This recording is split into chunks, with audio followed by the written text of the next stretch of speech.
Mesdames et messieurs, bonjour à toutes, bonjour à tous, bienvenue sur le28.tv. Aujourd'hui, je vous propose une vidéo témoignage, comme j'aime à vous le proposer, lorsque j'en ai la possibilité. C'est le témoignage d'un professionnel qui, il y a quelques jours, sur le réseau social Facebook, a livré un témoignage poignant sur son parcours professionnel qui s'est soldé par la liquidation de son entreprise familiale. Je vous présente Franck Ledru. Bonjour, je m'appelle Franck et voici mon histoire.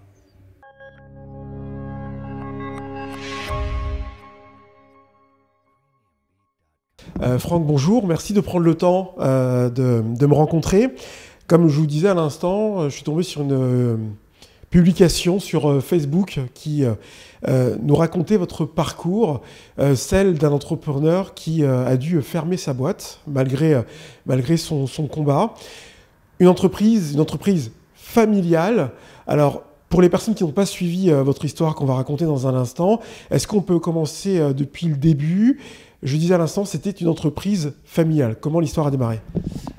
Bonjour, et effectivement le début c'est pas moi, puisque c'est une entreprise qui a été créée par mon père en 1979, donc il y a 46 ans.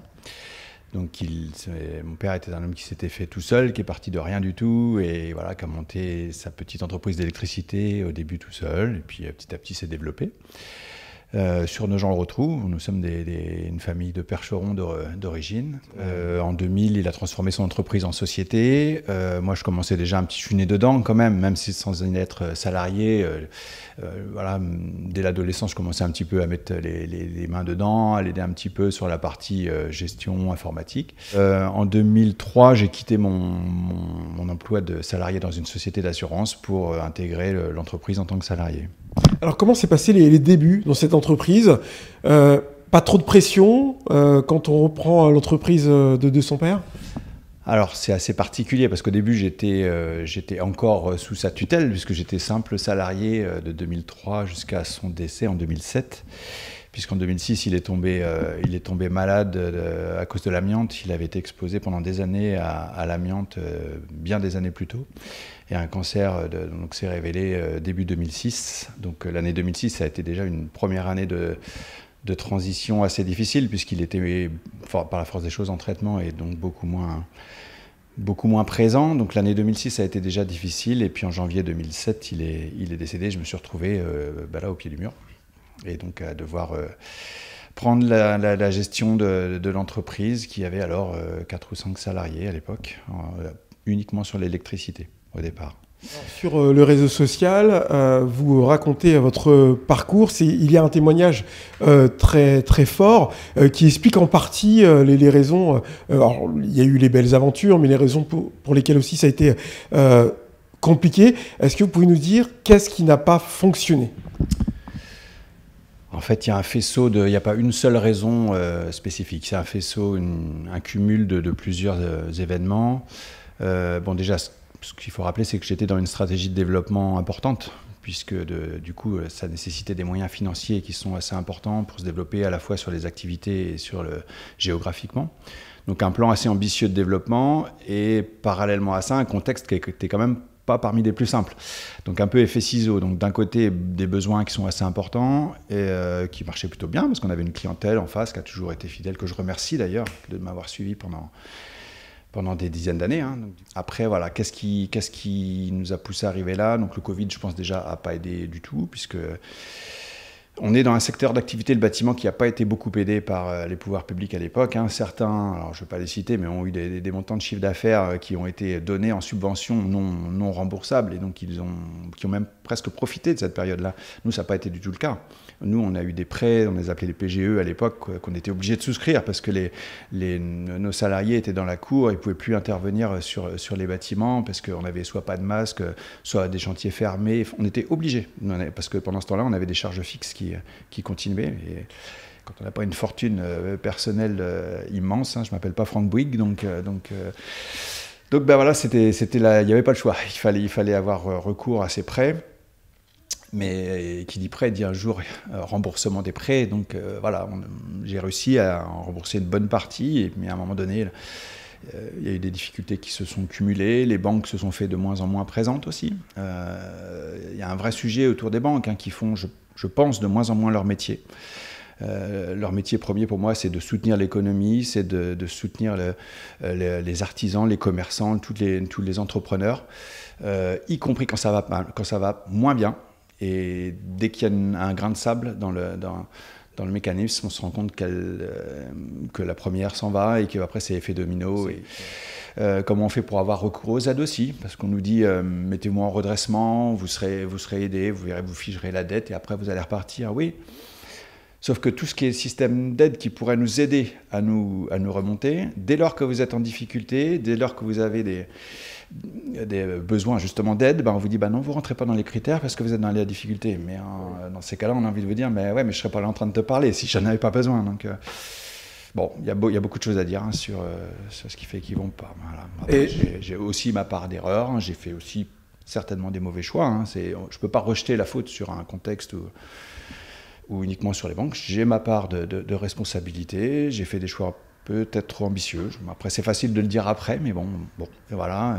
Des recrutements, je me suis appuyé sur des personnes que je pensais être des capitaines et qui en fait étaient des déserteurs. Ce sont des gens qui n'en valaient pas la peine, mais je m'en suis rendu compte trop tard. C'est avec des effets quand même désastreux. Oui, vous le dites sur votre témoignage Facebook, l'embauche de certains salariés n'en ont pas aidé. C'est un choix qui a compliqué encore plus les choses. Le recrutement, c'est pas une science exacte. Parfois, on croit connaître les gens. Parfois, certains étaient même des amis depuis 15 ou 20 ans. Je pensais pouvoir faire confiance absolue. Donc, en fait, cette période-là, c'est un vrai révélateur. On se rend compte qu'il j'ai des gens dans mon équipe qui sont exceptionnels et qui ont redoublé d'efforts pendant cette période-là, c'est des efforts qui sont incommensurables et que j'oublierai jamais parce que c'est des moments difficiles. Et j'ai mon socle ici, surtout à Nogent-Rotrou, qui a été là et qui a été vraiment exemplaire et qui nous a permis de tenir pendant 1 an en redressement, ce qui est quand même pas rien. Et à l'inverse, il y en a d'autres qui fuient. Il y a des lâches, il y a des gens, il y a des profiteurs. Je ne vais pas rentrer dans le détail de ce qui s'est passé, mais il y a des gens qui sont là pour profiter d'un système qui est pervers, un système d'aide qui est pervers, qui n'encourage pas au travail. Vous parlez justement dans votre témoignage de personnes que vous avez recrutées, qui vous ont laissé tomber pour s'installer et tout près de vous en plus. C'était une personne qui ne faisait pas grand-chose. Et le jour où je lui ai dit, le lendemain se met en arrêt maladie.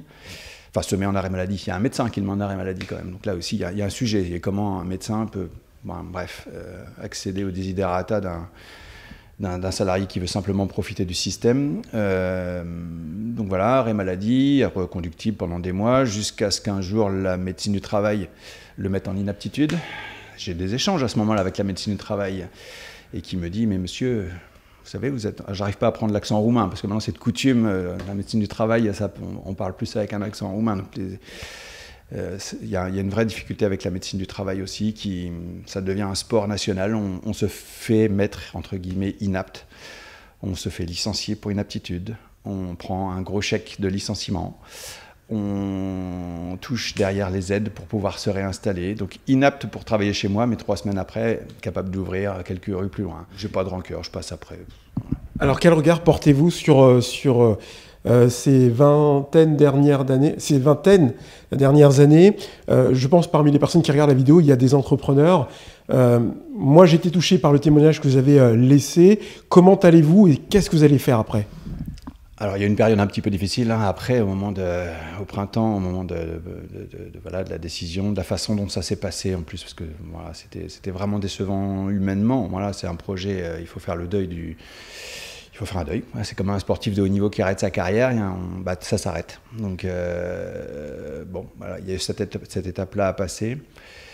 Aujourd'hui, je me force à en rechercher le positif, parce que quand je fais le tour de ces 20 années, il y a eu énormément de choses positives, des beaux développements, des belles rencontres.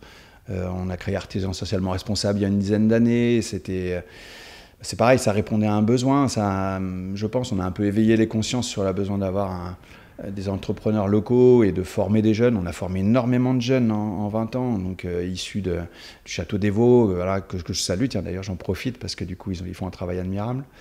On a eu des jeunes qui venaient de tous horizons, qui qui étaient vraiment bluffants. Voilà, c'est des vraies réussites de vie aussi, voilà, qui aujourd'hui sont des salariés à part entière et très efficaces pour certains. Donc, oui, et puis des clients, des relations avec des clients, évidemment, qui sont, pour certains, sont devenus des amis. Il y a plein de réussites personnelles, et l'objectif aujourd'hui, c'est de pouvoir le capitaliser dessus, le transmettre, et puis voir comment rebondir. Alors, comment rebondir? Est-ce qu'on passe, du coup, dégoûté, écœuré du côté salarié, ou on reprend quelque chose, une activité professionnelle en tant que gérant? Alors, je ne suis pas dégoûté, écœuré. Alors, il y a une part de tristesse, de colère, d'injustice que j'ai digéré, que je laisse maintenant derrière, parce que je pense ne pas avoir grand-chose à me reprocher. Il y a des dirigeants qui profitent jusqu'au dernier moment pour se servir. Moi, sur les 2 dernières années, je n'ai pas pris de salaire. Je me suis endetté pour pouvoir faire face à certaines dépenses, y compris à payer les salaires de ceux qui, bref, sur la fin, imaginez. Après, sur la suite, salarié, entrepreneur, je sais pas. Aujourd'hui, je sais pas, c'est encore trop tôt pour le dire. Je me laisse l'été pour réfléchir. Des idées, j'en ai plein. Il faut faire le tri, voilà. Il faut que je décante tout ça. De voir les rencontres qu'il va pouvoir y avoir dans les prochains mois aussi, parce qu'il y a des projets que j'envisage, mais pas tout seul. Donc, il va falloir que je trouve les bonnes connexions. Après, être salarié, le statut... j'ai envie de dire, c'est pas ça qui est décisif. Je n'ai pas fait de choix encore, on verra ce que la vie me réserve. Alors justement, je rebondis pour un petit volet qui m'intéresse également. C'est la vie d'entrepreneur n'est pas toujours simple. Sur le plan de vue familial, on retrouve souvent le professionnel qui parfois soit est aidé, soit coule également sur l'aspect familial. Comment ça a été pour vous dans cette période difficile? Les deux. Les deux, il y a des gens sur qui on peut compter, sur des membres de ma famille, ma mère par exemple. Voilà, il y a des piliers. Il y a des piliers sur lesquels on sait qu'on peut compter quoi qu'il arrive, aussi fort que souffle le vent, aussi forte que soit la tempête. Il y a des piliers qui ne bougent pas, hein, et ça c'est capital. Après, il y en a d'autres qui fuient. Il y en a d'autres qui fuient, il y en a d'autres qui ont peur, il y en a qui, je sais pas, ça crée d'autres difficultés aussi, hein, ça a des impacts, c'est obligé, hein, parce que les 20 dernières années, c'était pas à 100%, mais c'était un dévouement quand même important, quand même, on rentre pas du bureau à 18h et on se met les pieds, c'est pas ça. Donc, dites-moi si c'est trop indiscret, du coup, pour femmes et enfants, comment ça s'est passé à la maison, au sein du foyer? Ouais, c'est difficile. c'est difficile. Après, bon, il faut regarder devant. Mes enfants sont adolescents, donc c'est des périodes qui... c'est pas spécifique au statut d'entrepreneur, mais des fois, il y a des périodes à passer aussi. Donc voilà, c'est des...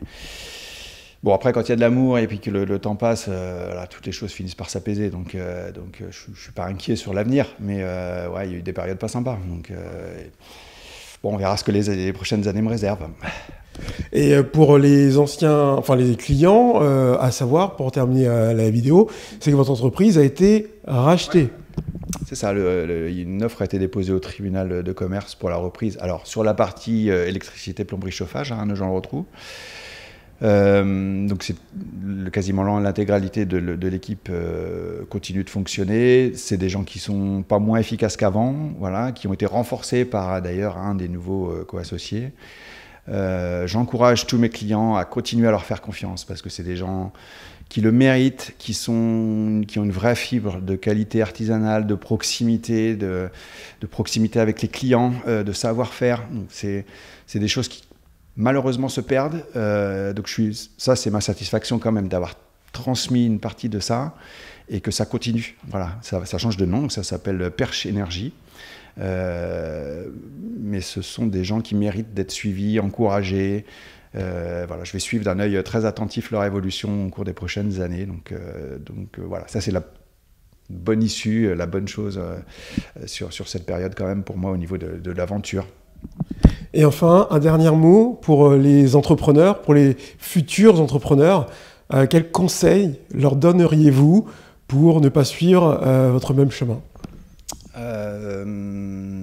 Il y en a plusieurs. Déjà, il faut croire dans ses rêves, il ne faut pas avoir peur. Il ne faut pas toujours écouter ceux qui vous disent tu n'y arriveras pas ou c'est trop dur.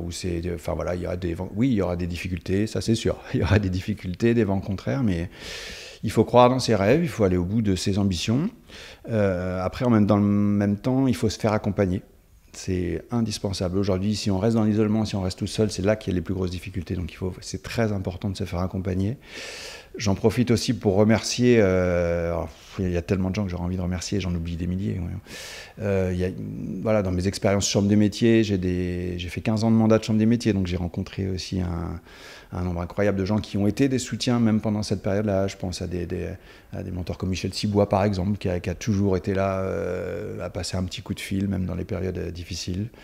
Je pense aux membres du réseau Entreprendre, j'étais labellisé, qui m'ont suivi. Ils sont des dizaines et des dizaines. Mais bon, pour répondre à votre question, ne pas rester seul, se faire accompagner et puis croire dans ses rêves, aller au bout de ses ambitions.